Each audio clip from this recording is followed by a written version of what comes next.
the first to know in Nsem-Pii TV. Sir, Jebekaya Wabra Yetimi a suspended Jemame, former Chief Justice Gertrude Araba Isaba Saki Tokuno, a yadiese or no, a cocopium, a word, ECOWAS court, no case the case, daso ewo ECOWAS court na ene yeda sore ya ECOWAS court de ababe tuda say one etini adesmese case no according to NDC propaganda one enam a woye ne say yema mi tu kono case no a ono de kokopie mu ewo ECOWAS court no yade say yadesmese no na eno na former CD ne lawyer ye papa lawyer Ayikwe Otu etimi aba abonten aba bechirechiре mu atese NDC amanyukuo no kra lawyer panin yera Dr. Dominic Ayine emfa ebuo ema ECOWAS court because since asem no ekokopie mu ewo court nyina no response okra was Ghana lawyer etimi efale de kokoma ECOWAS court no enkoi na de ECOWAS court etimi abo ato agu eye interim application na one edikokopie mu ewo court say court no entimi enhwe nanka investigative committee no adwuma na woye no court no entimi ensuspend sa adwuma na say omo munyae enu na court no abodi ato agu nemum case na nkasa de court no amount to go because NDC amanyuko no ana ban lawyer panin Dr. Dominic Ayine up to now nyina enya ade say ono atimi afale na respond nene lawyer ni Ayikwe Otu ene wan fans pe Dr. Dominic Ayine kra a enya asem kotona de enkonkoti. She's accompanying this afternoon. First in the news, the ECOWAS Community Court has this morning dismissed an application filed by former Chief Justice Gertrude Tokuno seeking interim measures to suspend her removal and restore her to office with full entitlement. According to the court, the application failed to meet the criteria required for the grant of interim relief. It held that Justice Tokuno had not demonstrated any eminent or irreparable harm that would justify the urgency of the request, especially as the application was filed almost 3 months after the alleged violation. The court further noted that the applicant's own conduct undermined her claim as urgency. As a result, it declined to assess the remaining requirements for provisional measures, which it described as cumulative with the request for interim promotion measures, also deemed unsubstantiated. The court dismissed the application in its entirety. Dismissing the preliminary objection, the court held that Justice Gertrude Tokuno had a prima facie case of a violation of her fundamental human rights, and that ruling the court had jurisdiction to hear the case. The Attorney General has been given 30 days to file his response to former Chief Justice Gertrude Tokuno's case. We've been joined on phone by, of course, her lawyer, lead counsel, lawyer Ayikwe Otu, this afternoon. Thank you so much for joining us this afternoon. So the court said the application did not meet the urgency threshold and cited the applicant's own conduct. How do you respond to this specifically? Well, I don't see anything newsworthy about what we are talking about. We're all in this country. When the government was sued in the ECOWAS court, we knew exactly what the lady was asking, and yet we went ahead and announced a new Chief Justice. The person went through vetting. The minority tried to draw attention to the pendency of these issues. Parliament will not have none of that. The minority had to walk out. Eventually, the person nominated was vetted, and the person was then sworn into office. What do you think is the effect of all this on the case? They have place a fear complete, on them. That look, we have done all these things already. So what's the point of you going to hear this application? So to me, this thing is not newsworthy. There's nothing to talk about because we all know that as we speak today, there is a new Chief Justice who has even been sworn in. So what are we looking for? You think didn't withdraw the application, did you? Reverse it and go back or what? There's nothing. That's why they are saying, let us go into the merits of the case. Since the application was filed, they have refused to respond to the case itself. And the court is saying, go and file your response within 30 days and come and let us go into this matter. As for this preliminary offense, it's of no use, it's of no value because you have fixed them with fiat accompli already. You've done all that you want to do. So we'll hear this matter. Let us go into the full matter itself. Okay. That is my take on this matter. So, per our simple understanding, this does not affect the larger or the substantive matter at all, in any way? At all, because when this case was filed, the first thing they told everybody was that the ECOWAS court has no jurisdiction. Some of us kept telling them that it is not true. The ECOWAS court operates whether or not a case is pending in your country. ECOWAS court will still hear so long as it has to do with the violation of human rights. But they were too full of themselves, kept saying that the court will dismiss it because there are pending cases in the Supreme Court, High Court, and so on, so which have not been dealt with. Now that ruling has gone against them, that they should file their process and let's hear the matter. Rather, they are talking about this, excuse my language, useless ruling. What is the point? What would that achieve? When they have gone ahead and done everything that they wanted to do on this end regarding the new appointment. Is this, what is the value? Is this normal? To me, it is of no news.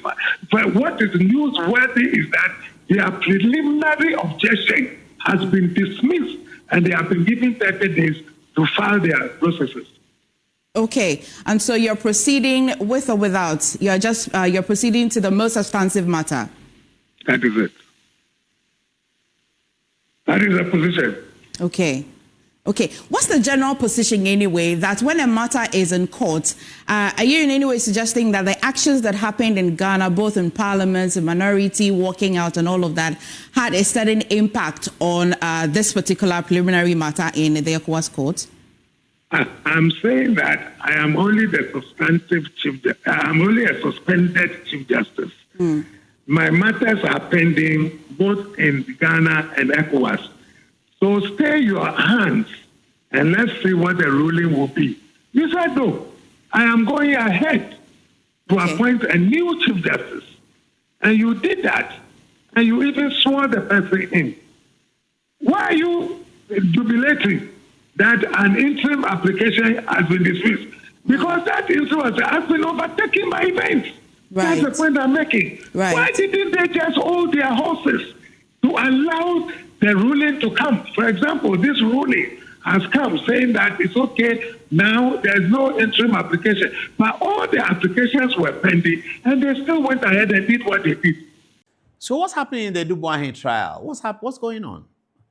Now, there are 4 men here who are very instrumental to the trial. The learned Attorney General appointed under Article 88, the principal legal advisor to the government and the lead prosecutor. Kwabena Edubois, formerly of the National Signals Bureau, an intelligence officer who is first accused. The learned Achian Samuel, former member of parliament, former minister who is lead counsel for Kwabena. And Dr. Nsem-Pii, who is the deputy attorney general, who is actually the lawyer in court for the government. Now, the case is moving quite fast, as you may have heard. And you know that we report the case every now and then here on television. In reporting the case on television, we always have to be careful not to run foul of the contempt threshold. And so we're going to be guided by that as we have been guided by it all the time. Today, we're going to lead you into one of the important cross-examinations that have happened in the Kwabena Dubois trial. Okay, let's go to it. Now, it's a cross-examination of can we start? Yes. Okay, they're going to put it together. It's a cross-examination of a lady. Yes, her name is the PW2, and PW2 is called Ruby Opokuwa Edumwa. Now, she was in charge of the finance and administration of the National Signals Bureau. So how it works is that when there's a criminal trial, the prosecution will begin to build their case. So the prosecution have the charge. They charge the accused person, the defense, they charge them. So there's a charge sheet, and the charge says that you so and so accused of stealing contrary to section Okay. So the prosecution opens their case in court and sort of merely announces the charges to the judge and to the court. The judge already knows, everyone already knows, but they have to put it on record. So they announce it again and say that we are prosecuting for this, that. They also tell the court that in prosecuting, we are going to be calling Mr. XYZZZZ to support our case. And that's what they call them, prosecution witnesses. You may have heard something about some people who are being accused now becoming prosecution witnesses. That's a matter for another day. Today, we are not on that yet. So the lady called Opokua, can I get the first page again? Ruby Opokua Edumwa is one of such prosecution witnesses. She's a director of finance for the National Signals Bureau, and Kwabena Edubuahim is being prosecuted for acts and omissions, or omissions and acts of something he's alleged to have done in his capacity as the Director General of the National Signals Bureau. So in that capacity, this prosecution witness too, Ruby Opokua Edumwa, was Kwabena's head of finance.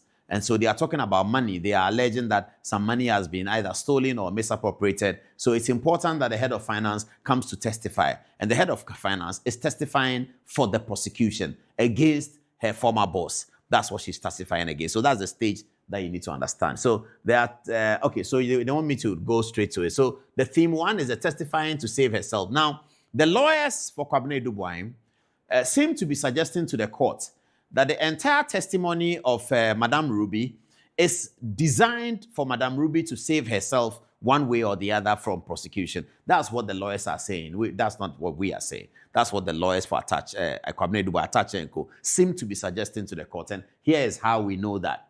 So we go straight to the question and answer. So there's a question here that, have you ever filed an asset declaration form? Ruby says, no, my lord. Atachan says, do you remember the last statement you wrote out for the benefit of Iyoko? Ruby says, I do not remember. Atacha says, is that the statement? So Atacha shows her the statement, says, is that the statement that you signed out for the benefit of Iyoko? She says, yes, my lord. And Ata says that, and you wrote it yourself? And then she says, yes, my lord. And Ata goes on to say that, what is the date on the statement? Then she says, 9th May 2025. Then Ata says that, do you know when the accused persons were arraigned before this honorable court? Then she says, no, my lord, I do not know. So her statement is signed, her statement that she gave to Iyoko is dated 9th May. And so counsel for the defense asked her that, your statement is dated 9th May. Do you remember when the accused persons came to court? Because normally the statements are taken before you come to court. The statements are part of the investigation. So they are taken and then you come to court. So by the time you come to court, you have done your statement already. So she says she did her statement on the 9th of May. And then the lawyer is asking that, do you know when the accused persons were arraigned? She says, no, she doesn't know. Okay, then the lawyer gives her something, a document, and says, have a look at the charge sheet. He gives her the charge sheet. What date is filed? And then she says, my lord, it's 30th of April, 2025.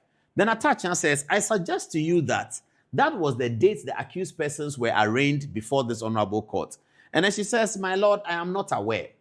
Then Ata goes on, I suggest to you that after the arraignment of the accused persons before this honorable court, you gave the statement you referred to dated 9th May, 2025. Then she says, yes, my lord. What the lawyer is trying to say is that the statement that you have written, you wrote it after the accused persons were arraigned. You didn't write it as part of the investigation, even though you were also interrogated. And when you were interrogated, you wrote a statement. But by the time you wrote the statement, it wasn't 30th of April. 30th of April is when they arraigned them. And your statement says 9th of May. So the lawyer is trying to understand, why is there a statement after the people have been arraigned? I'm not too sure what he's getting to. But these are the facts of the matter. Another question comes in. Even against the backdrop that you were investigated by Iyoko, you were not charged. This one is what I missed. The question is, from the document you are holding, you were not charged with any offense. She agrees, says, yes, my lord. Then Ata says that even against the backdrop that you were investigated by Iyoko, you were not charged. She says, yes, my lord. And the lawyer says, and you were very happy for that. It's a question. Then she says, yes, my lord. My lord, I believe investigations are supposed to find out the truth. So if Iyoko deems it fit that I am not charged, I cannot comment about it. Good answer. Or, well, I shouldn't comment on whether it's good or bad. I take that back. Atta says that the 3 statements you mentioned that you delivered to Iyoko, they have excluded the statements you signed out to Iyoko on the 9th of May 2025. Is that not so? She says, no, my lord. My lord, for clarity's sake, I wrote 3 statements, including this one. So the counsel for the defense is saying that the lady says that she wrote 3 statements. Only one has come. And the one that has come is actually dated beyond the time that the accused persons were arraigned. That's the point that the lawyer is trying to get to. And then she agrees. Then the lawyer then makes an application to the court as follows. Counsel for the accused persons. My lord, at this juncture, this Atachian speaking. My lord, at this juncture, we pray for your order for the 2 other statements to enable me continue with the cross-examination. The court, counsel for the Republic, is hereby ordered to retrieve the said 2 other statements from Iyoko and file same not later than the close of day of tomorrow, 13th November 2025. Counsel may continue with cross-examination on a different line pending the filing of the statement ordered to be filed. Okay, so the judge agrees with Atachia that if the lady has written 3 statements and you brought only one to court, and the one you brought is actually dated beyond the time that the prosecution, the time that the accused persons were arraigned, then we need to see the other 2. And then the judge says, yes, prosecution, bring the other 2 statements. So we go on. We'll finish just now, don't worry. It says, the next one is, when you came into the space of Iyoko, they informed you that the interrogation is being recorded. Is that not so? And then the lady says, yes, my lord. Then Atacha makes another application to the court. Counsel for the accused person says, my lord, I pray for an order that the voice recording be brought to court. Okay, so that's where the fight begins in court that day. So Atacha says there are 3 statements. You have one. We need both.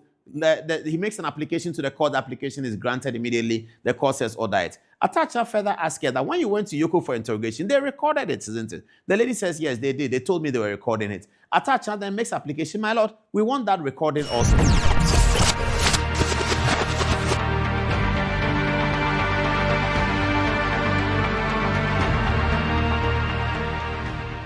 And then here is the response from Nsem-Pii, counsel for the Republic. He says, respectfully, my lord, we are opposed to the request on grounds that the subject matter request does not satisfy the grounds for further disclosure.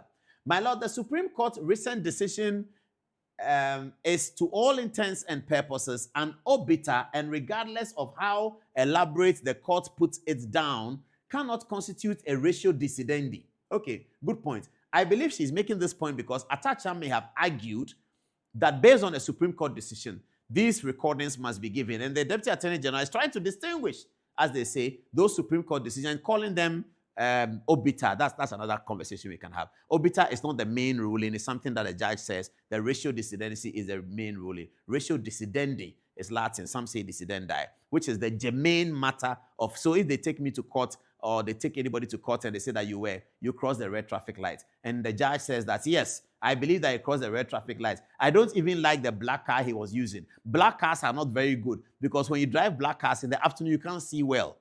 All of that, what the judge said, black cars are not very good. If you drive a black car in the afternoon, you can't see well. It's called obiter. It's not the main issue. The main issue that the judge was ruling was whether the accused person has crossed the red light or not. So Nsem-Pii is saying, now what is important that can be imposed on the court is the ratio. Where Supreme Court has decided something, all other lower courts must follow the decision of the Supreme Court in a similar or the same matter. So sorry, I needed to digress to explain that. But let's get back onto the thing. So he says that the Supreme Court's thing was all not ratio. It continues. It says, my lord, this is the Attorney General speaking. The issues before the court is what determines what the ratio of a decision is. Correct. If the court decides to veer off and make pronouncements on matters which do not form part of the issues before it, and in respect of which arguments were never taken, the authorities on what constitutes judicial precedent is clear on the matter. And therefore, this court and all other courts are not in any way bound to follow a decision which is contrary to precedent. So the Attorney General opposed the point that the recordings from Iyoko should also be brought to the court. He opposed it vehemently. He goes on to say, My lord, the precedent for this matter still stands, which is the Supreme Court's well-considered decision in Bafuboni, which this court has digested in my lord's erudite, most immaculate ruling, which is that relevance is a key consideration in determining application for further disclosure, respectfully submitted. So the Attorney General is saying that the recording at Iyoko is not relevant. And then Atacha said it's relevant. Eventually, well, the Atacha responded, but we will not take the response because we don't have time. And then the arguments continued.